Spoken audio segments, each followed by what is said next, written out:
Hi hello friends, welcome to Cinikural channel. இன்னைக்கு திருஷ்யம் 3ங்கிற திரைப்படத்தோட திரை விமர்சனத்தை தான் பார்க்க போறோம். மலையாள சினிமாவில் சிறந்த நடிகர் என்று ஒட்டுமொத்த ரசிகர்களால் கொண்டாடப்படுவர் தான் நடிகர் மோகன்லால், த கம்ப்ளீட் ஆக்டர். 66 வயசு ஆனாலும் இளம் நடிகர்களுக்கு ஒரு டஃப் கொடுக்கிற வகையில பல தரமான படங்கள் நடித்து வருகிறார். மிகப்பெரிய வெற்றியையும் காண்கிறார். அப்படி அவர் நடிப்பில் இதற்கு முன் வெளியான படங்களில் செம்ம ஹிட்டான படம் தான் திருஷ்யம். தற்போது இந்த படத்தின் 3வது பாகம் வெளியாகிருக்கிறது. அந்த படம் எப்படி இருக்குங்கிறத ஒரு விமர்சனமா பாத்திரலாமா? மோகன்லால் தன் வாழ்க்கையில் நடந்ததே ஒரு கதையாக எழுதி படமாக எடுக்கிறது தான் திருஷ்யம் என்ற பெயரிலேயே அந்த படமும் ரூபாய் 100 கோடி வசூல் செய்து மெகா ஹிட்டாக ஜார்ஜ் குட்டி இப்போது தயாரிப்பாளர் ஆகிறார். அதே நேரத்துல ஊரே ஜார்ஜ் குட்டி கேஸை மறக்க இனி நம் குடும்பத்திற்கு எந்த ஒரு பிரச்சனையும் இல்லை என ஜார்ஜ் குட்டி இருக்கிறார். தன் மகளுக்கு பையன் பார்க்க ஆரம்பிக்கிறார். எல்லா சம்பந்தத்தையும் இரண்டு பேர் போன் செய்து அந்த பெண்ணுக்கு மன ரீதியாக பிரச்சனை இருக்கிறதுங்க என சொல்லி திருமணத்தை தடை செய்ய வைக்கிறார்கள். யார் இவர்கள், ஏன் இப்படி செய்கிறார்கள் என மோகன்லால் தேடி போக, அதே நேரத்தில் ஜார்ஜ் குட்டி வீட்டை நடு இரவு யாருக்குமே தெரியாமல் ஒருவர் தினமும் வந்து செல்கிறார். பிறகு மீண்டும் ஜார்ஜ் குட்டி குடும்பம் அந்த பிரச்சனைக்குள் போக இதிலிருந்து எப்படி மீண்டார்கள் என்பதே இந்த படத்தோடைய மீத கதை. தி கம்ப்ளீட் ஆக்டர் மோகன்லால் வழக்கம் போல தன் யதார்த்தத்தை நடிப்பில் கலக்கியுள்ளார். ஆனால் ஜார்ஜ் குட்டியிடம் ஒரு நகைச்சுவை உணர்வு இருக்கும்.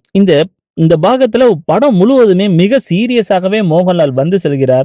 3வது பாகம் என்பதால் ஜார்ஜ் குட்டி மகள்கள் கல்லூரிக்கு செல்கிறார்கள் அளவிற்கு வளர்ந்து விட்டனர். ஆனால் ஜார்ஜ் குட்டி பிரச்சனை மட்டும் தீரவே இல்லை என்பது இந்த புதிதாக ஜார்ஜுக்கு வர பிரச்சனை, அதிலிருந்து அவர் மீண்டும் வரும் காட்சி தான் இந்த பாகத்திலேயே இருக்கு.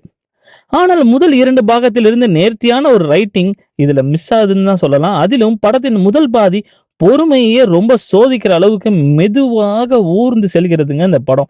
எந்த ஒரு திருப்பமும் இல்லாம இடைவேளை ட்விஸ்ட் தவிர எதுவுமே சுவாரஸ்யமாக இல்லை.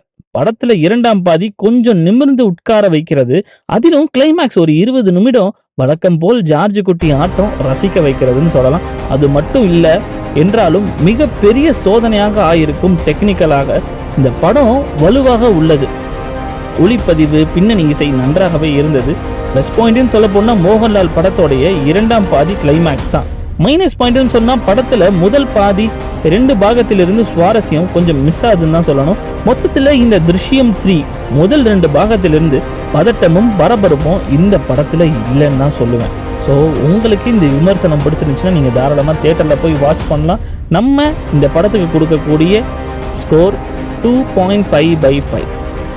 தேங்க்ஸ் ஃபார் வாட்சிங், கீப் சப்போர்ட், சப்ஸ்கிரைப் பண்ணுங்க டு சினிகுரல் சேனல். நன்றி, வணக்கம். புதுசான ஒரு எபிசோடுகள்லாம் ஒரு ஐடியா வச்சுருக்கேன், அதெல்லாம் ஃபியூச்சரில் வரும். கண்டிப்பாக சப்ஸ்கிரைப் பண்ணி வச்சிட்டிங்கன்னா உங்களுக்கு நோட்டிஃபிகேஷன்ஸாக வரும். ஸோ உங்களோட ஃபீல்டில் வரும். நீங்கள் தயவு செஞ்சு நம்ம சேனலுக்கு சப்போர்ட் கொடுங்க. நன்றி, வணக்கம்.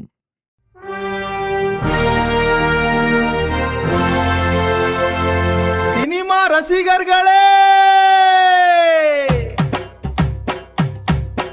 சினிமா கூத்துக்கு எங்க குரலு, இது சினி குரலு.